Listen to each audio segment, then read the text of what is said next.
ausgeblendet werden, was...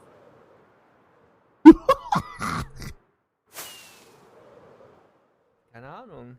Mhm. Jetzt muss ich dir ganz kurz erzählen. Als Ken und ich das getestet haben, vor ein paar Tagen, Ja?